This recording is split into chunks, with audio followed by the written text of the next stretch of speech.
Монгол улс 1919 онд Хятадын харгас түрэмгийлэгчдэд алдсан тусгаар тогтнолоо. Орос хааны угсаа баруун ангирны тусламжтайгаар 1921 онд буцаан авч богд гэгэний хаашранд нь эргүүлэн залсан байдаг. Тэгвэл бид өнөөдрийнхөө дугаарт Монгол улс тусгаар тогтнолоо сэргээж ардын эрхт хэмжээ цаасд Монгол улс болж засгийн газраа шинжилэн байгуулад ямар үйл ажиллагаа арга хэмжээнүүдийг авч хэрэгжүүлсэн тухай мөн тэдгээрийг ажил хэрэг болгоход чухал үр гүйцэтгсэн зарим хүмүүсийн талаар өгүүлэхээр бэлдлээ. Бид энэхүү нэвтрүүлгээ Монсодрын хэвлэлийн газраас эрхлэн гаргасан Монголчууд 20 дугаар зууны эхэнд номноос бэлтгэн хүргэж байна. Бахархах түүх бүтээх ирээдүйн хэлсэн бид монголчууд. United Group. Нэвтрүүлгийн хамтрагч Монсодрын хэвлэлийн газар.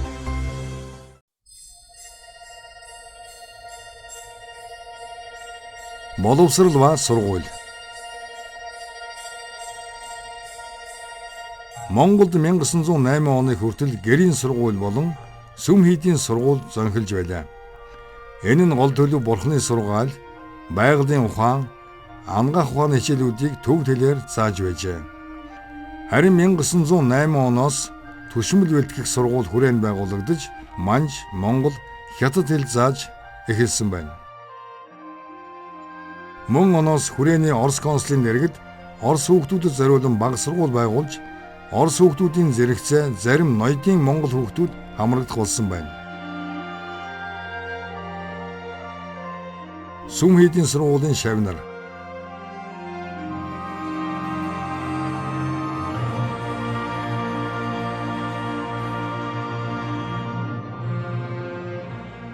Монгол улсын бүх нутаг дэвсгэр сургууль байгуулахад үндэнг Богд хаан амьд сэрүүндээ буулгаж байжээ. Түүний зардгаар тогтоосон Монгол улсын хууль зүйлийн бичигт нийслэл хүрээ болон олон хушуу шавийн газарт бага дунд сургуулийн танхим байгуулах, 10 наснаас дээш, 15 наснаас доош ухаан сэргэдийн хүүгүүдийг цөм сургуульд оруул гэж заажээ. Бага сургуульд Монгол бичиг үсэг, энгийн зэрэг тоо бодох, Монгол болон олон газрын байдал төлөв, аж төрхийг сайжруулах ёс, элдв зүйлийн сургаал, соёл сурвалжит уг бичиг уншуулах зэрэг хичээл үзэж байсан бол дунд сургуульд Манж, Монгол хавсарсан тойл бичиг, урд эрдэмтний уламжилсан 5 ном, 4 бичиг, Орос, Хятад улс болон Англи, Франц зэрэг улсын үг хэл, бичиг үсгийг хавсан сурч орчуулан бичих, мөн гадаад олон улс тэдний аж төрх ёс, эрдэмтний хэмжээ, бодлого чадал, тоо зурхай, дүрс, бодис шинжлэх, газар дэлхийн зураг, эд боловсруулах, хэмжих, зурах, бодох, биеийн судлал тамирыг сайжруулах зэрэг эрдмийн хичээл заадаг байжээ.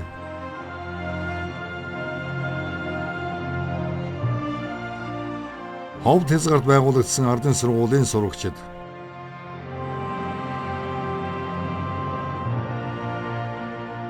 Дунд сургууль боловсрон шалгарсан нь дээд чатны сургуульд орж Тэнгэрийн ёс, хүний эрдмийг сураад улмаар төр засагт ажил эрхлэхээр бэлтгэгддэг байсан юм. Консулын дэргэдэх сургууль 1912 оноос өргөжин тэлж консулын дэргэдэх Орос Монголын орчуулагчийн сургууль болж түүнд монгол хүүхдүүд олноор хамрагдах болсон байна. Анхны монгол сурагчдын дотор Баточор, Гүрсэд нар байлаа. Тус сургуулийн багшаар Жамсрангийн Цэвэн, Данчинуу нар ажиллаж байлаа.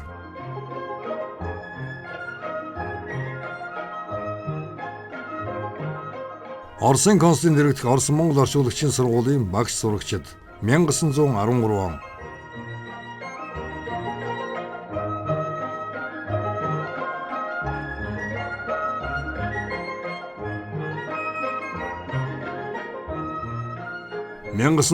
оны 3 сарын 24-нд Монгол улсын гадаад хэргийн яамны дэргэд ерөнхий боловсролын сургууль нээгдлээ. Тус сургуульд 1912 онд 8, 1913 онд 20, 1914-өөс 1915 онд 46-аас 60 хүүхэд сурч байжээ. Сурагчид монгол хэл бичиг, орос хэл, тоо, газар зүй, түмэн бодис зэрэг хичээл үзэж байсан байна.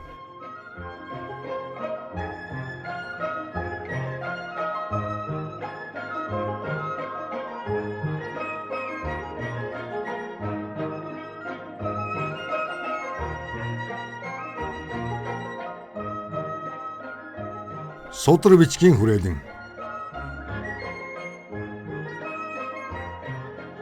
1921 оны намар судар бичгийн хүрээлэн байгуулах ажил өрнөж эртний хуучин ном судар, ном түүх, тууж цуглуулж орчуулж эхэлсэн бол 1921 оны 11-р сарын 19-ний өдрийн Ардын засгийн газрын хурлын тогтоолоор судар бичгийн хүрээлэнгийн дүрмийг баталж албан ёсоор байгуулжээ. Энэ хүрээлэнгийн анхны дараагаар Онходын Жамин гүн, Эрдэмтэн нарийн бичгийн дараагаар Цэвэнийг Ардын засгийн газар томилсон байдаг. Судар бичгийн хүрээлэн 1921 он. Судар бичгийн хүрээлэн нь анх Ший мэргэн ноёны шийтгсэн хэсгийн эх тогтоол.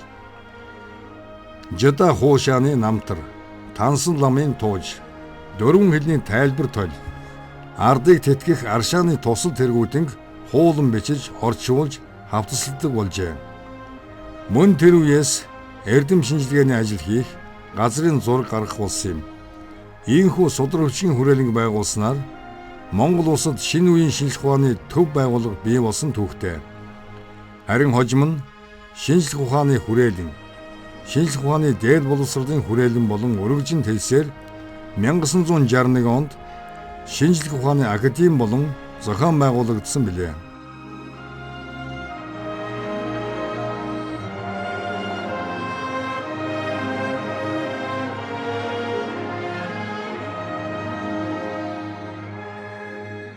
Жамсрангийн Цэвэн 1880-аас 1942 он.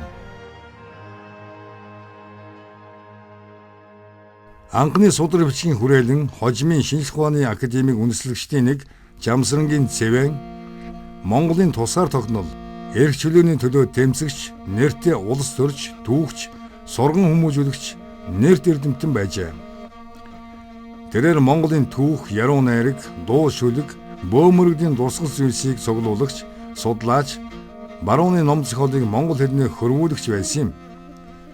Монголын сэхэднүүдтэй хамтран газар зүйн зураг зурах, шинжлэх ухааныг дэлгэрүүлэх үйлс зүтгэж байгаад тэрээр хил сэрэг тэлмэгдэн баривчлагдаж 1942 онд Оренбургийн шоронд насан уйд болжээ. Жамсрангийн Цэвэн 1888-аас 1891 оны хооронд агын баг сургуульд суралцж төгсөөд 1891 онд Чит хотын гимназид элсэн оржээ. 1895 онд Питер Бадмаев хувийн сургуулаа Петербургт нээж өвөр байгалаас сурагчид элсүүлсний дунд Цэвэн багтсан байна. Энэ хүн 1912 оны эхээр нийслэл хүрээнд ирж Монгол улсын гадаад явдлын яамд туслах түшмэл. Шин тол сэтгүүлийн эрхлэгч зэрэг алба ашиг болсон төдийгүй 1913 онд ерөнхий сайд Сайн ноён хаан Намнан Сүрэнгийн хаант Оросд хийсэн айлчлал 1915 оны Хяактын 3 улсын хэлэлцээрт орчуулагчаар оролцжээ. 1915 онд улсын эрх зохиолоо нийтлүүлсэн юм. Тэрээр 1921-с 1923 онд дотоод яамны дэд сайд 1923 оноос судар бичгийн хүрээлэнгийн эрдэмтэн нарийн бичгийн дарга 1924 оноос ардыг гэгэрүүлэх яамны зөвлөх түшмэл Монгол банкны зөвлөлийн гишүүн зэрэг албыг хашиж байжээ.